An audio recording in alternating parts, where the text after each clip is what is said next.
Yield back. Thank you. Next, we'll go to Ranking Member of the Full Committee, Mr. Scott from Virginia. Thank you, Mr. Chairman. Mr. Barab, thank you for joining us again. You've done good work in this committee.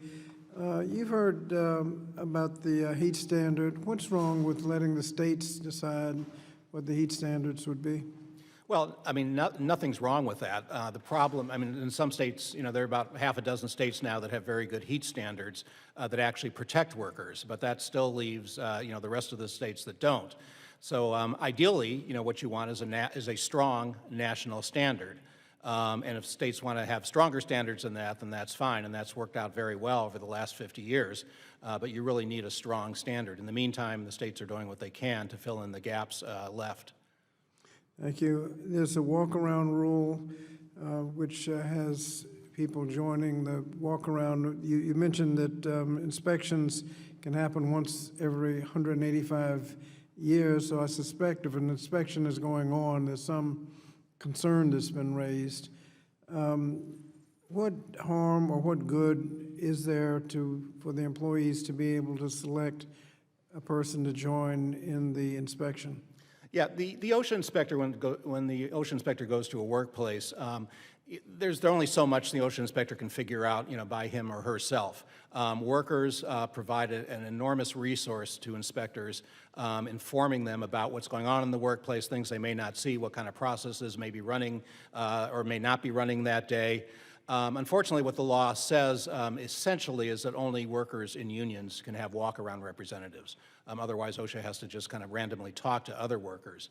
What this does, and it was, you know, it existed even before to a certain extent, it allows OSHA to talk to other experts, or allows, I should say, it allows the workers to bring in other experts to help them, maybe with language difficulties, maybe with technical issues that the OSHA inspector may not be familiar with, or to avoid retaliation, because a lot of workers really don't want to talk, don't feel safe talking to OSHA inspectors on the job.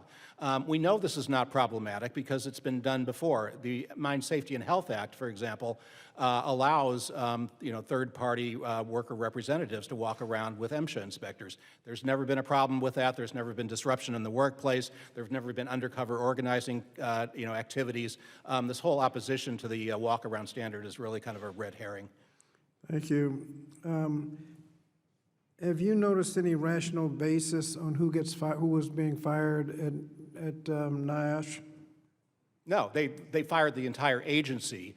They brought back parts of it that had, you know, a strong interest in West Virginia, where we have some powerful Republican senators.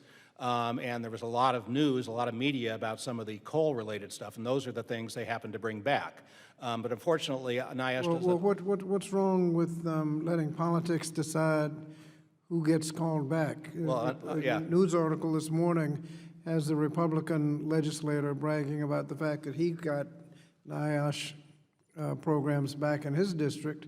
What's wrong with letting that happen? Well, you know, what could go wrong? Yeah, unfortunately, you have districts where you don't have, you know, may not have powerful senators or politicians. A lot of what NIOSH does is crucially important, but doesn't make as many headlines as, you know, coal miners suffering from black lung. You know, the firefighters, the fisher people, agriculture, you know, those don't make as many headlines as miners. And yet their lives are just as valuable, and unfortunately they are just as at risk in many places as miners are. All workers in the United States need equal protection, not just those that get the most publicity. Thank you. You served on the inside at OSHA.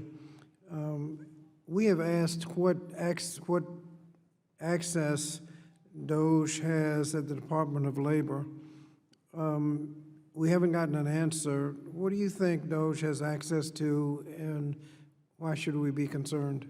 Well, yeah, you're right. We don't know exactly what kind of access DOGE has, but it's extremely important that the crucial information in the entire Department of Labor, but particularly in OSHA, be kept confidential. I mean, you don't want business owners to know what kind of the inside, you know, of what's going on with an investigation of their own companies. There are a lot of retaliation concerns among workers. OSHA enforces retaliation laws of 25 different retaliation laws. And it's, confidentiality of workers in those cases is also extremely important. You expand out, from OSHA to the BLS. I mean, BLS assembles an enormous amount of confidential information that can, as they say, move markets. So obviously you don't want business executives to know that information ahead of time or have access to that information where they can, determine, what kind of investments they're going to make in the stock market. That information needs to remain absolutely confidential to everyone. Thank you. Mr. Chairman, I ask unanimous consent that a transcript of the report from this morning's news outlining the West Virginia situation be entered into the record. Without objection. Thank you, and I yield back.